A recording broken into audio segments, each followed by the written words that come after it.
মাজমের ছবি টাঙ্গায়। এরা রাজাকারের বাচ্চা, এরা বাংলাদেশ মানে না। আমার নাম শুনলে রাজাকাররা 7 মাইল দূর থেকে দৌড়ায় চলে গেছে। ওদের বাপ মুক্তিযুদ্ধে যায় নাই, মুক্তিযুদ্ধের সময় ওদের মাকে বিয়া করে নাই, ওদের জন্ম তো পরে। এই ছেলেটা কথা যদি মুক্তিযুদ্ধের কথা যদি এই ছেলেটার মুখ থেকে আমার শুনতে হয়, যে ছেলেটা 500 বা 600 বা 700 ছেলের নেতৃত্ব দিয়া তাদেরকে হত্যা করায় বলি আর শহীদ করায় বলি 5ই আগস্টে, আর শত শত ছেলেকে আহত করায় বলি 5ই আগস্টে, জাতীয় দিবস পালন করার আগে যে ছেলেগুলা জায়গা কক্সবাজারে আনন্দ ফুর্তি করার জন্য, এদের কথা আমার শুনতে হবে এবং মানতে হবে। এদেরকে একটা গালি আমি দিব না। এরা হলো বেজন্মা। যখন মুক্তিযুদ্ধ সকল কিছু স্মারক ভাঙচুর করা হচ্ছে, সেখানে মুক্তিযুদ্ধ সংশ্লিষ্ট সকল কিছু বিরক্ত করে ফেলা হচ্ছে, তখন বিএনপির যে প্রতিবাদটা করার কথা ছিল, বিএনপি সেখানে অংশগ্রহণ করার কথা ছিল না, কিন্তু সবই বিএনপি করেছে। আপনি কিছু বলতে চান কিনা? মুক্তিযুদ্ধ সম্পর্কে কেউ যখন বাজে কথা বলে, বাজে কি বলবো আপনাকে, তখন আমার মনে হয় আমার মাকে গালি দেওয়া হচ্ছে।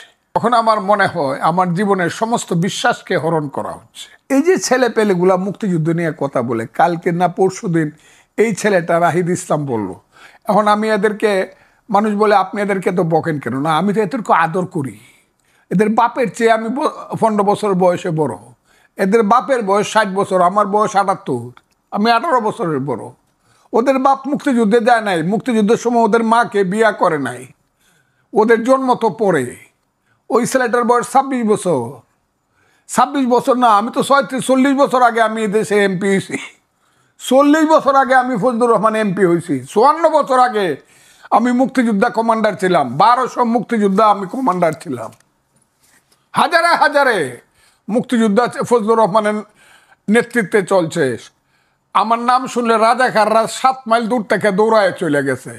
এখন এই ছেলেটা কথা যদি মুক্তিযুদ্ধের কথা যদি এই ছেলেটার মুখ থেকে আমার শুনতে হয়, যে ছেলেটা 500 বা 600 বা 700 ছেলের নেতৃত্ব দিয়া তাদেরকে হত্যা করায় বলি আর শহীদ করায় বলি 5ই আগস্টে, আর শত শত ছেলেকে আহত করায় বলি 5ই আগস্টে, জাতীয় দিবস পালন করার আগে যে ছেলেগুলা জায়গা কক্সবাজারে আনন্দ ফুর্তি করার জন্য, এদের কথা আমার শুনতে হবে এবং মানতে হবে। এদেরকে একটা গালি আমি দিব না, এদেরকে আমি দিব না। তোরা যে বিমানে যাচ্ছে বেটা, 5 স্টার হোটেলে থাকস, বাপের কয় টাকা ছিল? তোদের যে বাড়ি দেখি আমি দেবিদ্বারে, মুরাদনগরে, পঞ্চগড়ে, আরো কমু কুন্ডা কইতেছেন আপনি?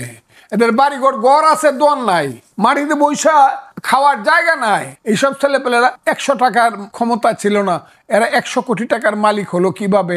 এদের কাছ থেকে আমার মুক্তিযুদ্ধের শিক্ষা নিতে হবে যে 71-এর কথা বেশি কইেন না।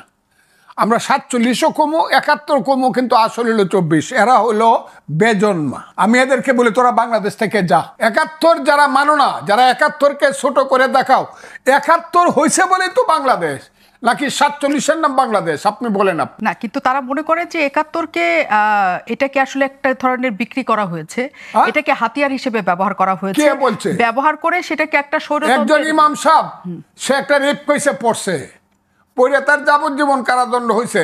এই কারণে কি ইসলাম খারাপ হয়েছে যে মসজিদে আর যাওয়া যাবে না, নামাজ আর পড়া যাবে না?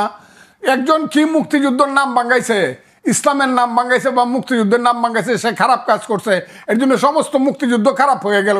এই তো রাজাকারের বাচ্চারা বলে। ওই যে আমার কথাটা শুনেন, কিন্তু রাজাকারের বাচ্চারা বলে আমার কথাটা শুনবেন। কিন্তু এই কথাটা বলছেন শুধু এই রাজাকারের বাচ্চা ইস্যুতেই কিন্তু এত বড় অভ্যুত্থানের ঘটনাটা ঘটেছে যে না, রাজাকারের বাচ্চারা বলে এখনো ঢাকা বিশ্ববিদ্যালয়ের গোলাম আজমের ছবি টাঙ্গায়। এরা রাজাকারের বাচ্চা, এরা বাংলাদেশ মানে না। যারা নিজামীর ছবি, গোলাম আজমের ছবি ওখানে টাঙ্গায়, যারা, এরা বাংলাদেশ মানে না। এদের ভিতরে হলো পাকিস্তান। এটা এনসিপি তো টাঙ্গায় না, এটা হচ্ছে ছাত্র শিবিরের কাজ। ওহো, ছাত্র শিবিরই তো বলতেছি আমি। সব গাছেরই গোড়া এক। এরা সব ছাত্র শিবির থেকে বাইরে আসা ছেলে, অথবা জামাত থেকে, অথবা জামাত গত 5 বছর যাবত এদেরকে এইসব আকাম কুকাম করার জন্য ট্রেনিং দিছে। এরা সব এক, এদের গোড়াটা এক। এখন এনসিপি হইতে পারে, তারা এবি পার্টি হইতে পারে, অন্য পার্টি হইতে পারে, বৈষম্য বিরোধী ছাত্র, কিন্তু এদের গোড়াটাও এক।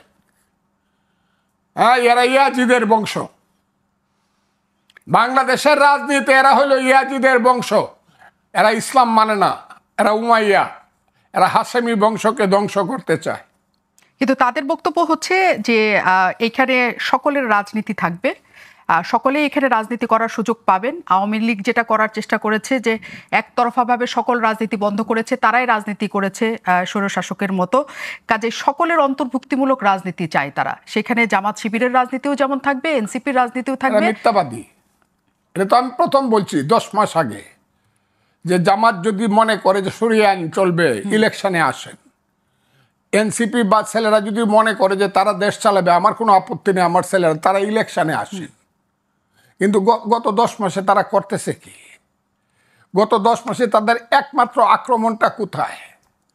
যে 47 আর 24 হইল আসল মুক্তিযুদ্ধ, আর 71 হইল ভাইয়ে ভাইয়ে ঝগড়া, এবং বিদেশে একটা দেশ চক্রান্ত করিয়া 71 করছে।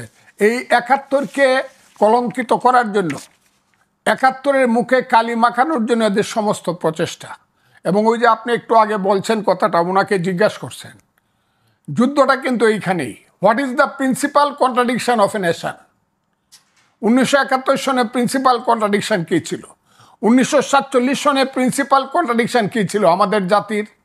ভুল হোক শুদ্ধ হোক, সেটা ছিল হাত মে বেরি মুখ মে পান লড়কে লেঙ্গে পাকিস্তান। পাকিস্তানের সঙ্গেই পক্ষে আমরা ছিলাম, আর পাকিস্তান হবে কি হবে না এটা ছিল মূল কন্ট্রাডিকশন। 71-এর মূল কন্ট্রাডিকশন কি? 71-এর মূল কন্ট্রাডিকশন ছিল মুক্তিযুদ্ধ সঠিক না বেঠিক, পাকিস্তানি থেকে যাবে না মুক্তিযুদ্ধ করে বাঙালি জাতির একটা 1000 বছর পরে বাঙালি জাতির একটা জাতিরাষ্ট্র হবে। সেই 71-এর যে যুদ্ধটা, এটা সাধারণ যুদ্ধ না, 5ই আগস্টের যুদ্ধ না। কোথায় আপনি হিমালয় পর্বতের সঙ্গে আপনি টিলাকে দিয়ে কম্পিটিশন করাতে চান, এরপরে আপনাকে বলতে হবে আপনি সৎ চিন্তা করেন। আপনি তো অসৎ চিন্তা করেন। আপনি তো বাংলাদেশের মুক্তিযুদ্ধকে আপনি টিলার সাথে তুলনা করতে দিন। 71-এর মুক্তিযুদ্ধ হলো হিমালয় পর্বত। শত শত বছরের যাবৎ যে মুক্তিযুদ্ধের যে নির্যাস, সেই নির্যাসের মধ্য দিয়ে সেই 52-এর ভাষা আন্দোলন থেকে 62, 64, 66, 69, 71, 70-এর নির্বাচন, একটার পর একটা স্লোগান, তোমার আমার মায়ের ভাষা, মুখের ভাষা, বাংলা ভাষা, বাংলা ভাষা। তারপরে তুমি কে আমি কে, বাঙালি বাঙালি, তোমার আমার ঠিকানা পদ্মা মেঘনা যমুনা, রক্ত সূর্য উঠেছে, বীর বাঙালি জেগেছে। একটার পর একটা স্লোগান হতে হতে কি হয়েছে? কিসের জন্য যুদ্ধটা করছিলাম? আমরা বাঙালি জাতিরাষ্ট্রের জন্য যুদ্ধ করছিলাম, বাংলাদেশ সৃষ্টি করছিলাম। এখন যদি বলে যে না, বাংলাদেশ তো এটা সৃষ্টি হয়েছে, শেষ হয়েছে, এইটা এখন সমান সমান 47-এ, তাইলে মানুষ যদি বলে যে 1400 বছর আগে তো ইসলাম হয়েছিল, এটা তো পুরানো হয়েছে, এটা সমান সমান, তা তো হবে না। যদি আপনি মুসলমান হন, 1400 বছর পরে হলেও আপনাকে ইসলামকে শ্রেষ্ঠ হিসাবে মানতে হবে। আমার কথাটা খুব বুঝার চেষ্টা করে।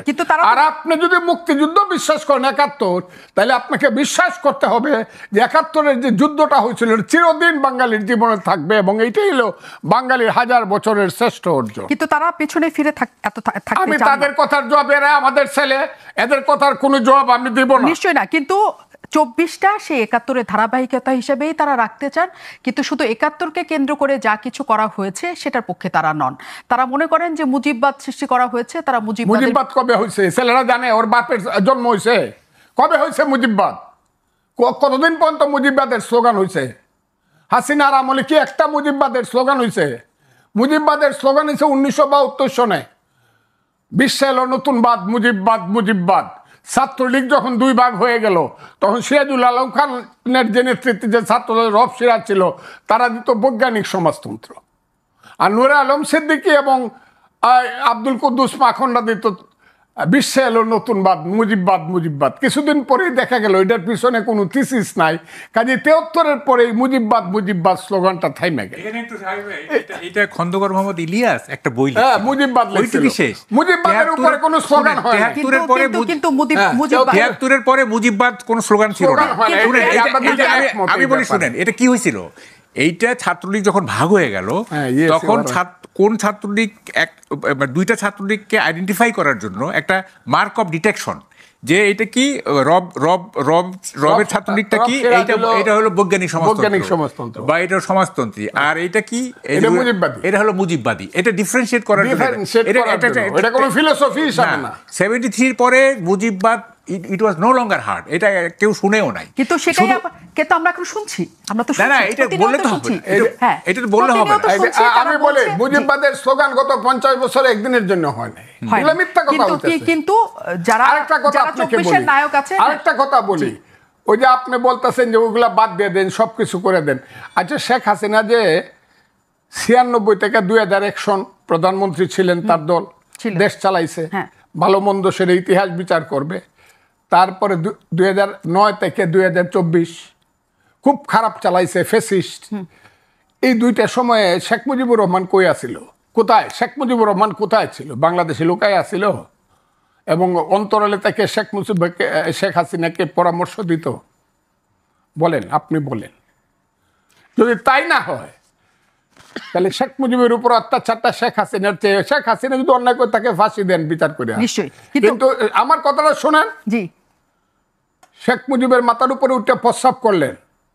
যে বাড়িটা একটা ঐতিহাসিক বাড়ি, বাঙালি জাতি যতদিন থাকবে, ওই বাড়ির থেকে যে আঙ্গুলটা দেখাইছে 23শে মার্চ, ওটা থেকে যাবে। কিন্তু সব পুরায় দিলেন, করে দিলেন। আর শেখ মুজিব হলো পৃথিবীর সবচেয়ে খারাপ। হাসিনার 15 বছরের শাসনই কি শেখ মুজিব কবর থেকে উঠে এসে তাকে কুপরামর্শ দিছিল? তাইলে সবটা জেদ হইল শেখ মুজিবের প্রতি। কেন আপনি মুক্তিযুদ্ধ মানেন না? যে শেখ মুজিব এই খারাপ কাজটা করছিল। 5 আগস্ট যখন আসলে এখানে 24-এর গণঅভ্যুত্থানের বর্ষপূর্তি হচ্ছিল এবং শেখ হাসিনা সরকারের পতনের, তখন ঢাকা বিশ্ববিদ্যালয়ে আমরা একটা অদ্ভুত দৃশ্য দেখলাম, সেটা খুবই সমালোচিত হয়েছে। সেটি হচ্ছে যাদেরকে মানবতা বিরোধী অপরাধের দায়ে ফাঁসি কার্যকর করা হয়েছে, বিচার মুখোমুখি করা হয়েছে, তাদের সবাইকে বিচারিক হত্যাকাণ্ড করা হয়েছে বলে তাদের সবার ছবি সেখানে টানানো হয়েছে এবং সেটা দেখতে প্রচুর মানুষ যাচ্ছে, ছবি তুলছে, একটা উৎসবের মধ্য করে তারা। এই যে 24-এর বর্ষপূর্তিতে কেন 71-এ যাদেরকে বিচার করা হয়েছিল তাদের প্রসঙ্গটি হঠাৎ আসলো, আপনার কি মনে হয়? দেখেন, আমি একটু আগে ডিবিসিতে বলছিলাম যে আমাদের এখানে এত ফিলোসফার জন্মাইছে, মানে কথা বলা মুশকিল হয়ে গেছে। সবাই ফিলোসফার এবং প্রত্যেকটা বিষয়কে ফিলোসফাইজ করা, একটা দার্শনিক গিয়ে দেওয়া। সবাই মানে মাহফুজ আলম থেকে শুরু করে সবাই একটা দার্শনিক কথা বলবে আর কি, নানাভাবে। মানে আমরা কিছুই জানি না, আমরা কিছুই মানে বুঝি না, এরকম আর কি। দেখেন, আজকে আমি এই যে বললেন না যে কনফ্রন্টেশন মুক্তিযুদ্ধ এবং 24-এর, আজকে আমি আমাদের অফিসে একটা নিচে এই চায়ের দোকান, সেখানে আমি আলাপ করতেছিলাম, ফাইজলামি করতেছিলাম। আমি বললাম আমি এনসিপিকে একটা সাজেশন দিতে চাই। সেটা কেউ বললো কি? আমি বললাম যে আওয়ামী লীগের তো নিবন্ধন বন্ধ হয়েছে, বাতিল করা হয়েছে, তো নৌকা মার্কাও তো আওয়ামী লীগের নাই। এনসিপি যেন নৌকা মার্কা নিয়ে ইলেকশনটা করে, মানে ইলেকশন কমিশনকে বুঝায় টুজায়া করলে হবে কি, গ্রামের অনেক মানুষ যারা নৌকা মার্কাকে মনে করে বঙ্গবন্ধুর দল, তারা ভোট দিবে, এনসিপি জিতে যাবে। হ্যাঁ, তারপরে জেতার পরে বঙ্গবন্ধুকে ছুঁড়ে ফেলে দেবে। কেন মনে হচ্ছে যে নৌকায় জিতে যাবে? সেখানে ওইখানকার মানুষ এখনো নৌকাকেই ভালোবাসে, কেন মনে হচ্ছে এতদিন পর? আপনি গ্রামে যান, গ্রামের একটা অশীতিপর বৃদ্ধ, অশীতিপর একটা নারী, তাকে জিজ্ঞেস করেন, সে বলবে কি জানেন? অশীতিপর, আমি 54 সাল থেকে নৌকা মার্কে ভোট দিই। হ্যাঁ, সে বলবে। এবং মানে এই রাজনীতির ঘোর প্যাঁচ তো তারা বুঝে না, গ্রামের মানুষ এইসব প্রস্তুত ঘোর প্যাঁচ বুঝে না, তারা একটা ধৈরা আছে যেটা সেইটাই। আমরা তো নাগরিকরা মানে এগুলো করতেছি, গ্রামের সাধারণ মানুষ কিন্তু এরকম না। আচ্ছা দেখেন, এই কি বলে যে কেন এই অ্যাবসার্ড ফিলসফিটা আপনারা পার্সু করতেছেন যে মুক্তিযুদ্ধ থাকবে না বা মুক্তিযুদ্ধের থাকবে না, চিহ্ন থাকবে না? কেন এই অ্যাবসার্ড ফিলসফি? এটা কি কখনো বাস্তবায়নযোগ্য? দেখেন, মানুষের জীবন কি? মানুষের জীবন হচ্ছে কিছু স্মৃতির সমষ্টি। হ্যাঁ, যেমন আমি আজকে 70-71 বছর, আমার জীবন কি, এই কি করছি না করছি এইসব নিয়ে রাতে বলছি। একজন এনসিপির নেতা বা একজন 25 বছরের ছাত্র, তার জীবন কি? সে সারাদিন হইচই করে ইত্যাদি, রাতে কি করে, কি তার কলেজ জীবন, তার স্কুল জীবন, প্রেমের কাহিনী, ব্যর্থ প্রেমের কাহিনী, এগুলি সে করে, মানে আওড়ায় আর কি। এবং স্মৃতি নেই মানে হচ্ছে সে মৃত, সে জড় পদার্থ। তা আপনারা আমাদের স্মৃতি মুছে দিতে চাচ্ছেন? মুক্তিযুদ্ধ তো আমাদের একটা স্মৃতি না। তারা বলছে যে মুক্তিযুদ্ধ থাকবে, কিন্তু সেটা কখনো হাতিয়ার হিসেবে থাকবে না। 47 যেমন ছিল, অন্য আন্দোলন যেমন ছিল, অন্য হাতিয়ার হিসাবে, শুনেন, হাতিয়ার হিসেবে থাকুক, এইটা তো আমরাও চাই না। হাতিয়ার হিসেবে কেন থাকবে? যেমন ধরেন গত আমলে যখন গত সরকার যখন বঙ্গবন্ধুকে বিভিন্ন কর্নারে স্থাপন করতেছিল, বিভিন্ন বঙ্গবন্ধু নিয়ে রীতিমতো একটা কি বলে অশ্লীল ব্যাপার চলতেছিল, তখন আমি এক লেখায় লিখছিলাম যে আপনারা একটা কাজ করেন, ঢাকা সিটির নাম মুজিব সিটি রেখে বাকি সব ফেলে দেন, আর কোথাও বঙ্গবন্ধুর নামে কিচ্ছু থাকতে পারবে না, কিছু থাকতে পারে, শুধু রাজধানীর নাম হবে মুজিব সিটি। যেমন হোচিমিন সিটি আছে, তারপর ধরেন ওয়াশিংটন, হ্যাঁ আছে, একটা করে বাকিগুলো ফেলে দেন। তো আমরা তো মুক্তিযুদ্ধকে সেলিং পয়েন্ট করা বা মুক্তিযুদ্ধকে ক্যাশ করা, এটা তো আমরাও চাই না। এটা এটা এটা এটা একটা জঘন্য ব্যাপার। হ্যাঁ, সেটাই তো এনসিপির ওরা চাচ্ছে, সেটাই তো চাচ্ছে। কি চাচ্ছে তারা? যে মুক্তিযুদ্ধকে কোনো রকম রাজনৈতিক হাতিয়ার না। হ্যাঁ, ওইটুক বলুক, কিন্তু এই যে 5ই আগস্টের পরে মুক্তিযুদ্ধের স্মারকগুলো যে ভেঙে ফেলা হলো, হ্যাঁ, এনসিপি এটা জয়েন করে নাই, করছে তো। ইভেন বিএনপিও তো এইগুলিতে কিছু প্রতিবাদ করে নাই। তাই এটা খুব দুঃখজনক। আমি একটা টক শোতে বলছিলাম যে ধরেন ঘটনাচক্রে 71-এ জিয়াউর রহমান যুদ্ধ করতে করতে শহীদ হয়ে গেলেন, মানে হাইপোথেটিক্যাল, তাইলে তো বিএনপি নামক কোনো দল হইতো না, এবং তারেক রহমান তখন শিশু ছিলেন।